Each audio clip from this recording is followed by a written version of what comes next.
ማርያምን ያቃለለ ጴንጤም አይደለም መጽሐፍ ቅዱስንም አላነበበም። ራሱ እግዚአብሔር እንኳን ያከበሩኝን አከብራለሁ ነው የሚለው። ልናከብራት ልንወዳት ትውልድ ሁሉ ብጽዕት ይላታል። መጽሐፍ ቅዱስ ያላትን ነው። ብጽዕትና ድንግል ከሴቶች የተለየች ነች። ወደድክም ጠላህም። አየህ ማርያምን ልዩ ያደረጋት ድንግል መሆኗ ምናምን መሆኗ አይደለም። የእግዚአብሔር ድንቅና ተአምራት በማርያም ተሰርቷል። አሜን። ልንገርህ የሞተ ዛሬም ተነስቷል፣ ነገም ይነሳል፣ ወደፊትም ይነሳል። አጋንንቶች ዛሬም ይወጣሉ። ብዙ ድንቅና ተአምራት በምድር ላይ ይሆናሉ። ገና ወደፊትም ኢየሱስ ክርስቶስ በአገልግሎት ዘመኑ በጣም ብዙ ተአምራት አድርጓል። በማርያም የተሰራው ተአምራት አይደገምም።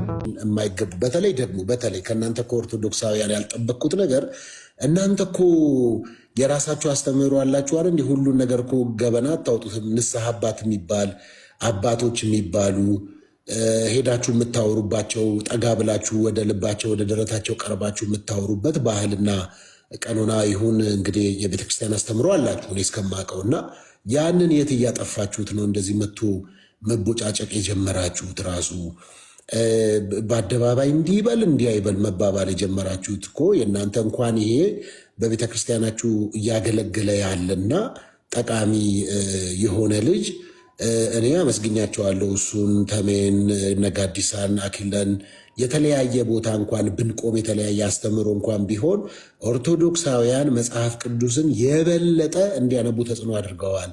በድፍረት መጥተው ከመጽሐፍ ቅዱስ እናውራ የሚሉ ወጣቶች እኮ ፈጥራችኋል እኮ። ይሄ እኮ ቢግ ፕሪቪሌጅ ነው ለእኔ፣ በጣም የሚያስደስተኝ ነው። እውነት ለመናገር ከዚህ በላይ ምን የሚያስደስት ነገር አለ?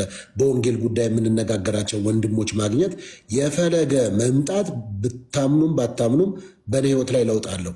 የበለጠ እንዳነብ፣ የበለጠ እንድረዳ፣ የበለጠ እንዳይ ኢቭን የራሴ ያለውበትን ዶክትሪን እንኳን በአግባቡ አጥንቼ እንዳወራ ጠቅሞኛል። ምክንያቱም ጥያቄ ስለሚጠይቀኝ ስለማይለቀኝ፣ እኔም ስለማለቀው የእሱ መኖር ለእኔ ጥቅም ነው፣ የእኔ መኖር ለእሱ ጥቅም ነው ማለት ነው። ስለዚህ ከዚህ አንጻር የእናንተን ቀኖናችሁንና ስርዓታችሁን አትናዱት። በጣም ለረጅም ጊዜ ይዛችሁ የመጣችሁትን ነገር ባትለቁት። በዚህ በሶሻል ሚዲያ ምክንያት እንደሱ ባታደርጉ በጣም መልካም ነው። ከዛ በተረፈ ግን ይሄኛው አንድነታችሁ፣ ለወንድማችሁ መቆማችሁ በቃ ይኸው ዛሬ ፊቱ በርቶ እንዲሆን እኮ ሌላ አንዳንድ ቦታዎች ቢሆን ብዙ ነገር አለ። በቃ እንደዚህ ራሱ ፊቱ በርቶ እንዲሆን ይሄ አያችሁ ትልቅ ቁም ነገር አለው ማለት ነው። ከአባቶቻችሁ ጸሎት ከእናንተ ጸሎት አልፎ ሰው መጽሐፍ ቅዱስ እንዲህ ይላል፣ መዋደዳችሁ ይልና በተግባር የተገለጠ ይሁን ይላል። ሰውን ወደዋለሁ ስትሉ ተግባር ይፈልጋል ማለት ነው። ልክ ጊዜያችሁን ሰጣችሁ እንደዚህ ቁጭ ብላችሁ ስለሱ ስለ ወንድማችሁ አብራችሁ መቆማችሁ ይሄ በጣም የሚያስደስት ነው። በእርግጥ እችን ብቻ ልናገር፣ ያው ትንሽ ሰባኪ ስለሆንኩ ወሬ እንዳላበዛባችሁ የሉቃስ ወንጌል ምዕራፍ 15 አንድ ልጅ ከአባቱ ቤት ያለውን ነገር ተካፍሎ ይዞ ወጣ። ከዛ ንብረቱን ሁሉ አጠፋ፣ ያለውን ነገር ተጫወተበት። ከዛ ግን አንድ ቀን ወደ ልቡ ሲመለስ ወደ አባቱ ቤት መመለስ ሲፈልግ በጣም የሚያስደንቀው አባትየው ፍሪዳ አርዶ ቀለበት አድርጎ ልጄ ተመጣልኝ የጠፋው ልጄ ተገኘልኝ ሲል ወንድምየው ከእርሻ እየተመለሰ ተበሳጨ። አንዳንድ ወንድሞች አሉ በቃ የሰው መመለስ የሚያበሳጫቸው፣ የሰው መመለስ የሚያናድዳቸው። እንዴ ይሄ በፍጹም በብዙ ቤተ እምነቶች ላይ ያለ ችግር ስለሆነ ነው። እና ወንድም ሁል ጊዜ እንዲህ አይነትም አለ፣ እንዲህ አይነትም ወንድም አለ። ደግሞ በመመለሱም ደግሞ ደስ የሚያሰኘው ወንድምም አለ ማለት ነው። ስለዚህ እናንተ ወንድሞችና እህቶች ወንድም በመመለሱ የምትደሰቱ በመቆሙ የምትደሰቱ ጠቃሚዎች። በቀደም የሆነች ልጅ እኔ እኮ የማይመለከተኝን ቪዲዮ እኮ ነው ያየሁት፣ የሱ ቪዲዮ። አንዲት ልጅ መታ ቀይ ልጅ ራሴን ላጠፋ ነበረ በእንዲህ አይነት ሁኔታ ውስጥ ነበርኩኝ እና ብላ የአንዲት ነፍስ መዳን እኮ ትልቅ ቫልዩ አለው። ስለዚህ ወንድማችን ፈለገ ዛሬም ወደፊትም እኔ እናንተ እኔ ለምሳሌ መጽሐፍ ቅዱስ ብቻ ብዬ የማምነኝ አንተ ደግሞ ሌላ ነው የምታምነው። በዚህ አስተሳሰባችንና አስተማሪዋችን እኔ እናንተ ሁሌም የተለያየንን፣ በዚህ ምንም በሀሳብ ፋይት ልናደርግ እንችላለን። እንደ ወንድም ግን ወንድሜ ነህ፣ እንደ ኢትዮጵያ ኢትዮጵያዊ ነህ። ደግሞ በአብ በወልድ በመንፈስ ቅዱስ አንድ አምላክ ስም የምናምን ሁለታችንም በኢየሱስ ክርስቶስ ሞትና ትንሣኤ የምናምን የመስቀሉን የቀራንዮውን ስራ የምናምን ወንድሞች ስለሆነን ከሚለየን ነገር አንድ የሚያደርገን ነገር ብዙ ነው። ስለዚህ ብዙ ጊዜ ሰው የሚለየው ነገር ላይ ትኩረት ስለሚያደርግ እንጂ አንድ የሚያደርገን ነገር ብዙ ስለሆነ ነው። በጣም ነው የምወዳችሁ፣ በጣም ነው የተደነቀባችሁ። ሮቢም የኦርቶዶክስ ብቻ ሳይሆን የፕሮቴስታንትም ክፈች ቴሌግራም ለእኛም ስለሚጠቅመን እናንተም ብቻ ዘረኝነት ጥሩ አይደለም ይቅርብሽ። ስለዚህ በጣም ነው የምወዳችሁ፣ በጣም ነው የማከብራችሁ። ጊዜያችሁን ወስጃለሁኝ፣ ምሕረት አድርጉልኝ። መማርም በጣም ጌታ ይባርክሽ። እንደዚህ ቁጭ ብላችሁ ሳሪም ከላይ አይቻለሁ፣ ብሪጅስቶን ተሙ በጣም አስደናቂ ሰው በጣም ልጄ ይላል ከመስቀል ስር ያለች ልጇ ሲንገላታ አብራ የምታመጥ እንባን እያዘራች በህመም ታጅባ ለሞት የምትሰጥ መከለል በቀሚሷ ጋርዳ ብትፈልግ ልሸጉጥ ልትደብቀው ወዳ አቅም ስለሌላት መሞገት የማትችል ተስተዋለች ማርያም ልጄን ስትል ልጄ ያኔ ከመቅደሱ ስጠፋብኝ ጨንቆኝ ለ3 ቀን በናፍቆት ስቀጣ ስገረፍ እናት ከረምኩኝ። የዛሬው ግንብሶ እፊቴ ቢገርፉክ እቅፌ ጠበበ እንደምን ላድርግክ? ከምን ላኑር ምንህን ላግዝ? በየትኛው ልብሴ ይሸፈን እርቃን? የትኛውን ህመም ወስጄ ልታመም? እንዲህ እያረጉ መታገስ አልችልም። ልጄ ምትክ አልባው ምድርን እያራሳት በደምና በእንባው በሲቃ የታጀበ ጩኸት ያሰማኛል። ከምን ላኑርና ተጨንቆኛል። እንደምን ላስጥል እንደምን አድርጌ ወዴት የማርቅ መፍትሄ ፈልጌ ብዬ ባስብ እንኳን አልቻልኩም ላስጥልክ። ልጄ ምትክ አልባው እንደምን ላድርግክ? እርቃንህን አየው ተተልትሎ ገላክ ከትንሽ ትልቁ ባገኘው ሲመታክ ዱላ ያጣው እንኳን ምራቁን ያዋጣል። ያልቻለ ስትወድቅ እዛው ይመታሃል። ያልቀረበ ካንተ በሩቁ ያለ ሰው ሰማሁኝ እናቱ አምርሮ ሲሰድበው። ምን በደል ኖሮበት የቱን ሕግ ቢያፈርስ መስቀል አሸክመው ጎልጎታ ድረስ ያው ምርጥ መስቀል በጅራፍ ታጅቦ በገዳይ አስገዳይ በጨካኝ ተከቦ ሆሳዕና ዕለት ለነግሱት የሻቱ በዘንባባ ደምቆ ተውቦ መሬቱ እግር መሬት አይንካ እረፍ ከልብሳችን የዳዊት ንጉሥ ሆይ ግባ ንገስ በልባችን። ሆሳዕና ብለው ዘንባባን የዘነጠፉት ሰማሁኝ ባንድ ድምፅ ይሰቀል ሲሉት። ባነገሱት ማግስት ለሞት ሊሞሽሩት ድግስ ያዘጋጁት ምን በደል ቢሰራ ምንስ ቢያገኙበት? የወደቀ አንስቶ ቅፍ የሚያረገው የታመመን ምሮ የሚያሰናብተው የህይወትን ውሃ ከሆዱ የሚያፈልቀው ባህሩሩ ግሎ ውሃ ቢለው ለጥሙ ማብረጃ ሆምጣጤ ሲያጠጡት ሰማይ ዝናብ ባይጥል ቢዘጉ መስኮታት ያስጠሙት ቢጠሙ ገራፊ እንዲገረፍ ገዳይና አስገዳይ አጠቃላይ ይርገፍ ብዬ አልነገር ህማም ሲጸናበት አብሮ አመጣለው ልክ እንደ ሆምጣጤ መሪር ሐዘን ጉዳት እካፈለዋለው። ያልበደለ ልጄ ነውር የሌለበት የተለየ ከኃጢአት የጸዳ ከርኩሰት ከፍ አድርገው ሰቀሉት የሾህ አክሊል ደፍተው የእስራኤል ንጉሥ ሆይ ብለው ተዘባብተው። ለህመሙ ማሳረጊያ ጎኑን በጦር ወጉት ያሳመሙት ድነው ማየትን አዩበት። እየሞተ ሚያድን ለገዳይ ራርቶ በዛ የህመም ሰዓት አይኑንም አብርቶ የህዝቡን ሞቶ አይኖቹን ሲያሸልብ ድንገት ስንጥቅ አለ የኔ እናቱ ልብ። ልጄ ብዬ ላስጥል ያልቻልኩኝ በነፍሴ ሰይፍ አልፎ ግርፋት ቀመስኩኝ አብሬ ታመምኩኝ። ወስባለክሰ አመሰግናለሁ።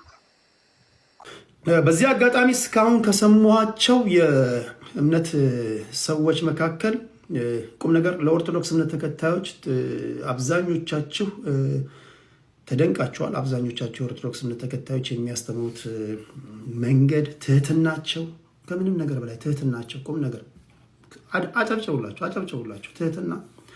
ትህትና is very important። በተደጋጋሚ እንደነገርኳችሁ ትሁት ካልሆንክ ምንድነው የምታስተምረኝ? ትሁት ካልሆንክ ምንድነው የምታስተምረኝ? በዓለም ያለን ሰው እንዴት ነው?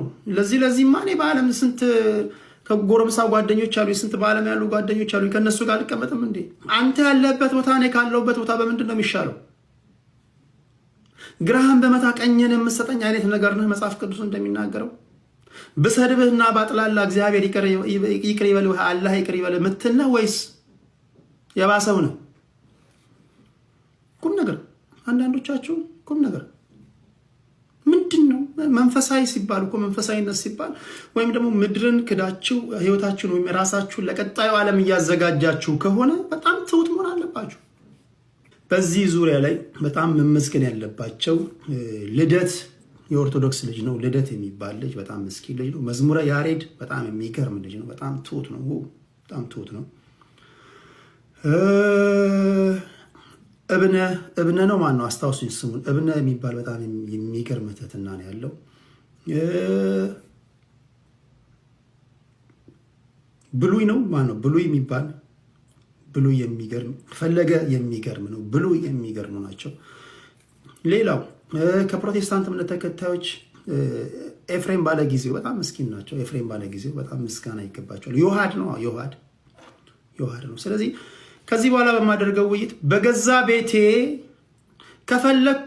ከፈለኩኝ በገዛ ቤቴ 5 የኦርቶዶክስ ልጆችን ጋብዤ ስበኩኝ ላድምጣችሁ ማለት መብቴ ነው። መብቴ አይደለም። መብቴ አይደለም። በምታመልከው ይሁንብህ፣ አትምጣ እኔ ጋር። አምረ ማርያም ወደ ተማልክባት ቤተክርስቲያን ተመለስና ክርስቲያኑ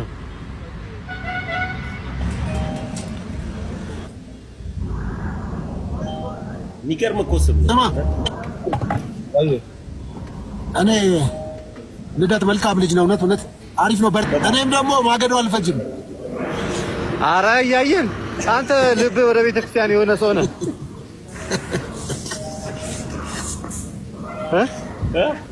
እኔ ማገዶ አልፈጅም። መጨረሻ ላይ ግን በትልቅ ድግስ በጉጉት የሚጠበቀው ቴዲ የትኛውን ሃይማኖት ይቀላቀላል?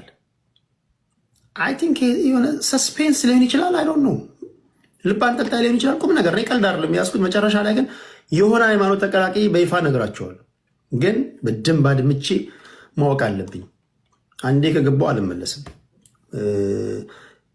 ምናልባት 3 ወር ሊፈጅብን ይችላል። እሺ እስካሁን ግን እየሰማን ነው። እሺ ኢየሱስ አንተ አሁን ስለ ጴንጤ ብዙ አጥንተሃል። ስለ ኢየሱስ ንገረን። ኢየሱስ ክርስቶስ ከኦርቶዶክሳውያን ለማድመጥ ለመስማት መምጣት ማለት ይህ ትልቅ ውሳኔ ነው። አዎ ከመጽሐፍ ቅዱስ መስማት ስለ ኢየሱስ ከመጽሐፍ ቅዱስ መስማት ብቻ ነው እንፈልጋለን። ስለ ኢየሱስ ከመጽሐፍ ቅዱስ ውጪ ከምንም ልሰማ አትችልም። ሃሌሉያ ጌታ ነው። በደንብ ነው። እንደው ፈለገ ስበቀን ደስ ነው የሚለኝ ጸጥ ብዬ ነው የምሰማው። ጌታ ይባረክ። ጌታ እንዴት ጣልቃ አልገባም። ሚዩት አደርጋለሁ ከፈለገ ምስክር በእውነት ስለ ጌታ ኢየሱስ ብቻ አውራ፣ ሁሉም ይማር፣ እኛም እንሰማለን። አመስግነን ነው የምንወጣው። ሀሳብም አንሰጥም። ኦኬ እንወራለን። ስለ ክርስቶስ እናወራለን። ችግር ነው። ስለ ቅዱሳን ስንኖራ ድምዬ ሰምተሃል አይደል? አሁን ስለ ጌታ ኢየሱስ ብቻ ትነግረናለህ ብዬዋለሁ። ፈሌ የእግዚአብሔር ሰው እኔ ሚዩት አድርጌ እሰማለሁ፣ እንዳልክም ይሰማል። ኤርሚሻም ደግሞ ሀሳብ የሚሰጠው ካለ ስለ ጌታ ኢየሱስ ክርስቶስ ብቻ ሼር አድርጋችሁን ሰምተን እንወጣለን። 5 ወይ 10 ደቂቃ አውሩና እንወጣለን። ፈለገ አትናቴዎስም መንፈስ ቅዱስ ያሳሰበው እውነተኛው የእግዚአብሔር መንፈስ ቅዱስ ያሳሰበውን ነገር በአጠቃላይ ያቀብልሃል። ያንን ነገር ደግሞ በትዕግስት ቁጭ ብለህ ለማድመጥ ዝግጁ ነው። ግን ፈለገ ግን መንፈስ ቅዱስ የኢየሱስ ያው ምስክር ነው አለ። መንፈስ ቅዱስ ከኢየሱስ ውጭ ለሰዎች የሚያብራራው የሰማይ ፕሮግራም አለ። እኔ አሁን መንፈስ ቅዱስ ለሰዎች የሚያብራራው የሰማይ ፕሮግራም አለ ብዬ ልክ አንተ በተናገርከው ወርዳ ባርቻ ጥሩ ነው ሀሳባችሁ። እሺ አንዴ እኔ ስሙኝ እና ስለ ኢየሱስ አውሩ ብላችሁናል። በጣም ደስ ይለናል። ስለ ጌታችን ስለ መድኃኒታችን ስለ ኢየሱስ ክርስቶስ መመስከር በተለይ ደግሞ ለእናንተ ለወንድሞቻችን በጣም ደስ ብሎን እንመሰክራለን። ኦኬ በመጽሐፍ ቅዱሳችን ላይ አንድ እጅግ በጣም የተወደደ ጥያቄ አለ። ያ ደግሞ ምንድን ነው? ኢየሱስ ክርስቶስ ማን ነው የሚል ነው። በጣም የሚገርማችሁ ነገር በዘመናችን እንግዲህ ጌታችን መድኃኒታችን ኢየሱስ ክርስቶስ በበረ ሥጋ ከተገለጠ አሁን ወደ 2000 ምናምን ዓመታት ተቆጥረዋል እና በእነዚህ ሁሉ ዓመታት ላይ ሰዎች በኢየሱስ ማንነት ላይ የተለያየ አይነት ግራ መጋባት ሁኔታ ላይ ይገኛሉ። በመቀጠል የጠየቀው ጥያቄ ምንድን ነው? እናንተስ ደግሞ እኔን ማን ትሉኛላችሁ የሚል ነበር። ይሄ እጅግ በጣም የሚደንቅ ጥያቄ ነው። ተወዳጆች ሁላችሁም በደንብ አድርጋችሁ አዳምጡ። አሁን ብዙ ጊዜ ፕሮቴስታንቲዝም ለመፈጠሩ ትልቁ ምክንያት ነው የምንለው ይሄንን ነው። ለማብራራት የሚሞክሩ ከሆነ ልክ እንዲህ አይነት በዘመናችን እንደምናየው አይነት የክህደት ትምህርቶች ይነሳሉ። እንዳልክ በጣም የምንወድ እስካትን በጣም የምንወድ ፈለገኛ አንተውና ስለ ኢየሱስ እሺ፣ ተወዳጅ ወንድማችን እንዳለ ተወዳጅ ወንድማችን እስካት እኛ ኦርቶዶክሳውያን በክርስቶስ ፍቅር እጅግ በጣም የምንወዳችሁ እና አንድ እንድታውቁ የሚፈልገው ትልቁ ነገር ምንድነው? የኛ ቤተክርስቲያን ሰዎች ላይሰንስ አወጥተው የመሰረቷት ቤተክርስቲያን የመሰረቷት አዛደራጅ ሳትሆን የንጉሶች ንጉስ የሆነውን አምላክ ኢየሱስ ክርስቶስን ልክ እንደ ተራ ሰው እንደ ሩቅ ብእሲ ከባህሪው ዝቅ አድርገው አማላጅ ነው የሚሉ ሰዎች አሉ በዘመናችን። ለዚህም ደግሞ ፕሮቴስታንቶች ምሳሌዎች ናቸው። ነብይ ነው የሚሉ አሉ። ሎቱ ስብሐት። ጌታችን ኢየሱስ ክርስቶስ ግን እርሱ ከባህሪ አባቱ ከአብ ከባህሪ ወጡ ከመንፈስ ቅዱስ ጋር የሚስተካከል ፕሊስ እስክጨርስ አዳምጠኝ። አስቆም ሳይሆን ጣልቃ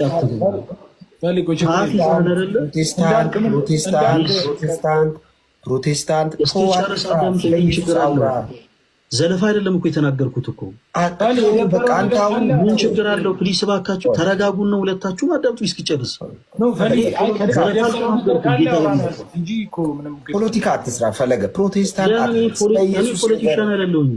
ኢየሱስ አንተ አሁን ስለ ጴንጤ ብዙ አጥንተሃል። ስለ ኢየሱስ ንገረን በቃ። ጴንጤን ተውና ስለ ኢየሱስ ንገረን። አንተ ስለ ጴንጤ የምታጠናበት ልናገር። እኔ በተረዳሁት ልክ ልናገር። ፕሮቴስታንት አትበል፣ ዝም ብለህ ኢየሱስ በል።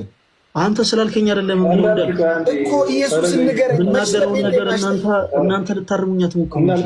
ስለ ጴንጤ አትስበከኝ እኮ ነው ፈለገዬ። ስለ ጴንጤ አትስበከኝ፣ ስለ ኢየሱስ ይህንን ነው።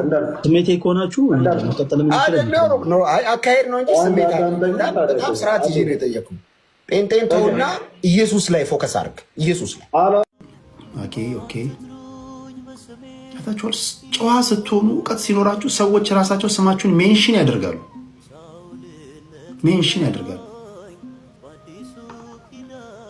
ሌላ አለ ሌላ ከፕሮቴስታንት በነፍስ የሚፈላለጉ 4 ሰዎችን ብታመጡልኝ እንዴት አንድል ማድረግ እንዳለብኝ አውቃለሁ። ሃይማኖተኞቹም የሚያምኑትን ነገር ሲያስተምሩ ሀምብል መሆን በጣም ቬሪ ኢምፖርታንት። ሰው እኮ አንተ ወዳለህበት ሊመጣ ስትፈልግ አንተን ያያል አይደል እንዴ? አሁን እኔ እናትህ በዚህ ገብቼ በዚህ ወጥቼ ምናምን እናትህ እንዲያርጌ ምናምን ና እኔ ወዳለሁበት ሃይማኖት ና ብለህ ትመጣለህ?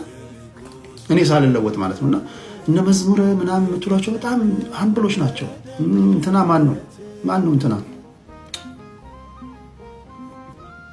ማን ነው? ልደት ቃል ልደት ረጅም አይናገሩም፣ ደቂቃ ይጠብቃሉ።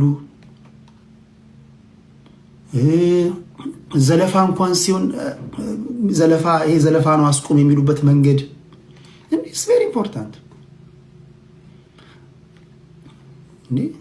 እንደዛ ነው ማስበውና በጣም ያስፈልጋል ሀምብል መሆን።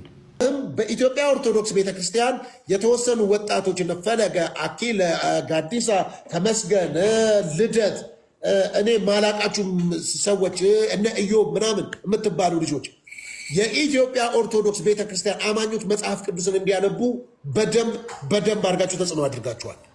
መጽሐፍ ቅዱስ እንዲነበብ ኦርቶዶክሳውያን መጽሐፍ ቅዱስን በደንብ እንዲያነቡ፣ ቀድሞ አያነቡም ማለት አይደለም ያማ። አሁን ግን ወጣቱ መጽሐፍ ቅዱስን እንዲያነብ ከዛ ደግሞ የወደደውን እንዲመርጥ አሳይታችኋል፣ መንገድ ሆናችኋል። በፊት በዚህ በሶሻል ሚዲያ ኦርቶዶክስ ነኝና በመጽሐፍ ቅዱስ እንወያይ የሚል ማንም አልነበረም። እናንተ መጣችሁ ይህንን ፈጥራችኋል፣ ይህን ትውልድ ፈጥራችኋል። ይሄ በጣም ሊያስደንቃችሁ ሊያስመሰግናችሁ የሚገባ ጉዳይ ነው። በዚህ በጣም ቴንኪዩ። አትሊስት በመጽሐፍ ቅዱስ የምወያየው ሰው አለኝ ኦርቶዶክሳዊ። የራሴንም ማንነት በአግባቡ እንዳጠና እንዳነባ ያደርገኛል። ስለዚህ ከመበሻሸቅ ወጥታችሁ ከአጉል እንቶፈንቶና ከአጉል ስድድብ ወጥቶ ሌላው የሚጠቀምበትን ህይወቱን እንዲመርጥ፣ ህይወት የምርጫ ናት። የሞት አለ የህይወት አለ። ሰው እንዲመርጥ ማድረግ ነው። ቁጭ ብሎ መነጋገር በጣም ትልቅ ነገር ነው። ስለዚህ ኦርቶዶክሳውያን እንደ ቀላል እንዳታዩቸው። እነዚህ ልጆች ለእናንተ እንቁዎች ናቸው፣ የሚጠቅሟችሁ ናቸው፣ ያግዟቸዋል። በቤተ ክርስቲያናችሁ ፕሮቴክት ልታረጓቸው የሚገቡ ልጆች ናቸው። በጣም ጠብቋቸው። እነዚህ እንደ ቅርስ የሚታዩ ልጆች ናቸው። በቃ እነዚህ ተንቀሳቃሽ ቅርሶች ናቸው። እነዚህ ልጆች በቲክቶክ የመጡ በየትኛውም ጉዳይ መጥተው በሙላት ኢየሱስ በኢትዮጵያ ኦርቶዶክስ ቤተክርስቲያን ማን ነው ምንድን ነው የሚለው መጥተው ይነጋገራሉ።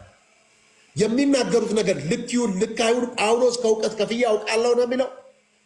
የልጅነትን ልጅ ነበርኩ አለ። አሁን ደግሞ የልጅነትን ጸባይ ሽር ያለዋል። ማንም ልደትም ሆነ ስለነፈለገ ፐርሰናል ላይፋቸው ላይ ገብተሽ ብዙ ነገር ማለቱ መልካም ነው ብዬ አላስብም።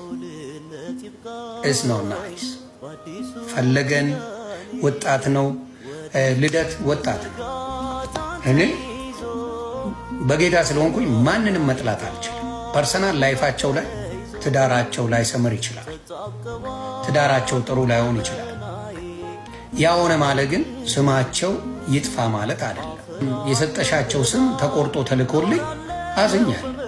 ምንም አላርጉሽም፣ ምንም አልነኩም። አንድም ቀን የልልቲን ስም አንስተው አያውቁም እነዚህ ወንድሞች።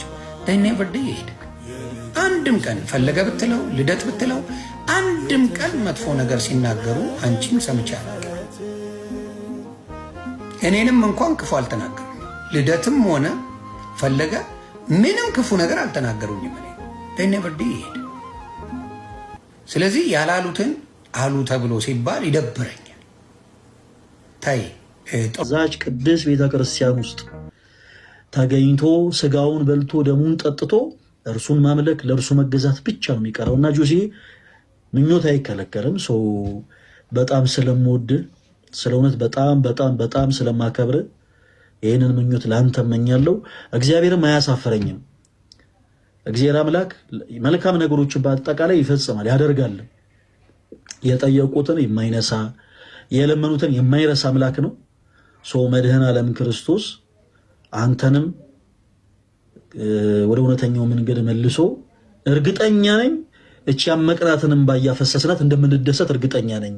ጆሲ የኔ አባት በጣም ነው የምወደው።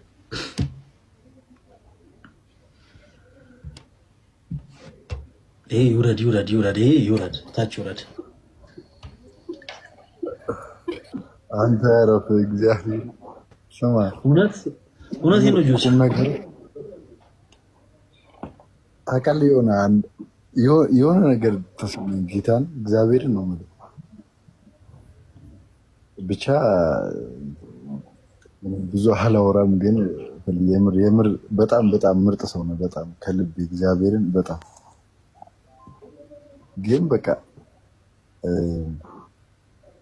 እግዚአብሔር ያሳካል። የልብ ምኞት የኔንም የልብ ምኞት ያሳካል። እውነት አምናለሁ። ላይ እንደሚሆን አውቃለሁ። መቼ እንደሆነ ነው የማላውቀው፣ ግን የሆነ እግዚአብሔር ወዳለው ምናምን ስል የምር በቃ